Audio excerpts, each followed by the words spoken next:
Welcome to part 3, an interview with the iconic and inspirational TanyaWheway.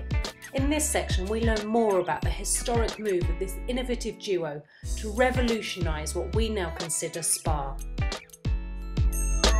moved down to what we know as iconically as Championess. Yes, in those days it was called Leaf's Nature Cure Resort. Wow. And it was actually another cultural shock when we got there, because everybody was being fasted. That was 4 glasses of lemon water, not a morsel more. Everybody was being given chronic irrigation and enemas. Everyone was given sit spas, where you sat with your bottom in hot water and your feet in a bowl of cold water, reverse the process. So it was very strange. And there was an article written about this style of Championess at the time in one of the national newspapers, and the heading was "Starved, Irrigated and Beaten, but in a good cause." Fantastic. That's a headline. Absolutely. And the 3 chaps working on the front desk, Don, Charles and Fred, had been there between them 120 years. Wow. It was just an incredible place. It was in a time warp. Yeah. And so how do you start? Where do you go when you walk into something like that? that is the danger, is you can rush in and start making changes too quickly without really understanding what you've got and what the opportunities. So we didn't do that consciously. We waited. We made a lot of research, a lot of inquiries to find out what were the needs of people today that weren't being met, what was being offered in other parts of the country or the world. Yeah. And in particular, there were only 2 places to look really, was Europe or America. So we looked at the European model, and that was very much cure business, KUR as well.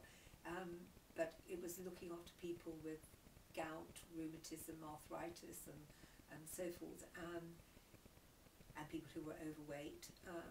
And then we went to America to look at their models, and there were 2 basically. One which was very fitness orientated, like the Golden Door in California, and the other 2 top ones were Elizabeth Arden's Main Chance and the Greenhouse in Dallas, Texas.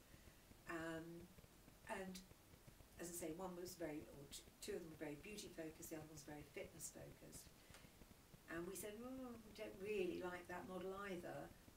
So we came back and we created a new model for spas, and it was based around 3 objectives. The first is that the guests should leave Championess feeling they'd achieved something meaningful during their visit, according to their specific individual needs and aspirations. So it may be to lose weight, it may be to get fitter, to be healthier, to feel more relaxed, to be more attractive, or a combination of those things. And the second was that they should thoroughly enjoy their visit, like a holiday, a healthy holiday. It shouldn't be a punitive, purgative affair, because also we wanted people to realise that it's not what you do in 1 week of the year that counts, it's what you do in 50 weeks of the year that makes a difference. So the third, which bounced off of that one, was we wanted to teach as well as treat, so that the benefits would be long-lasting and continue and develop. And so if people achieved all 3 of those things, an immediate benefit, enjoyed themselves and learned something which would be of benefit to them in the future, then it was a good investment, return on the money and time they spent with us. Absolutely. And so really that's what we built on. And then also very quickly, working with our guests, we came to realise that what we were offering was more of a body shop. And really what was important was what was going on between people's ears. Because if the way that they were thinking was a bit screwed up, then certain aspects of their life would be. Whether it was their relationships, their health, their quality of life, whatever. And so, in fact, my husband used to say it's important what you eat, but it's more important what's eating you. And so we were, I'm pretty certain we were the first people ever to bring in to a health spa or health resort behavioural psychologists. In America it's fine to say I go and see my analyst, but in England we don't do that. Stiff upper lip, you know, etc. Even now, Even now, absolutely. So we called these behavioural psychologists lifestyle consultants.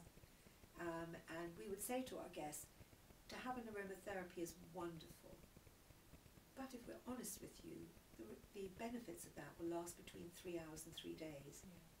If you go to see our our lifestyle consultant, the benefit of that may last you a lifetime. Because this is really important, is to get the way we think right. The way we think right is right, the rest will follow. For everything else. It's powerful, isn't it? It's a powerful place to start. Really powerful. And then we brought in our local vicar, Canon Basil Jones, who was delightful, a very spiritual man as well as a religious man. And so we even brought in that element as well. So we're talking about late 70s. We were offering a very holistic program. A true holistic program. Even though I don't think we actually had the name for it at that time, but we were doing it. Which is quite interesting, as I saw people later on, as the decades went by, people saying, oh, we do mind, body, spirit. And you'd say to them, lovely, what do you do for the spirit? Or the mind even. So a lot of people were using these terms, but had no substance behind it. No, not really. And yet they are important. They're very important. So I think this has still got a long way to be developed. But of course the danger is you try to be everything. You can be more things to more people in a health resort than you can in a day spa. Because you have them for longer. So yes, so you can offer a much wider offer. But in a day spa, I think you've got to be a little bit careful that you are focused and that mind you, even at Champneys we tried to be all things to all people initially. Nearly went nuts doing it. So we then decided that this is what we did, and we did it really well. And if you wanted that, you needed to go somewhere else, and if you wanted that, you needed to go somewhere else. This is what we did. Which is the traits of really successful people and really successful brands, isn't it? It's identify what you're good at and really focus on it, and not try and be jack of all trades. I'm sure you will agree, Tanya and Alan showed incredible foresight as they took on this huge challenge, yet they had the strength of mind to first seek to truly understand, to research, to question, to listen and to learn. It is why they became masters at what they did and revered around the world.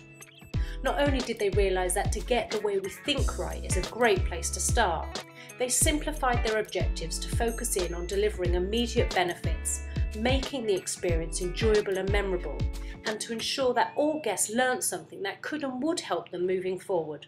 It's just simply brilliant. Don't forget to check out part 4.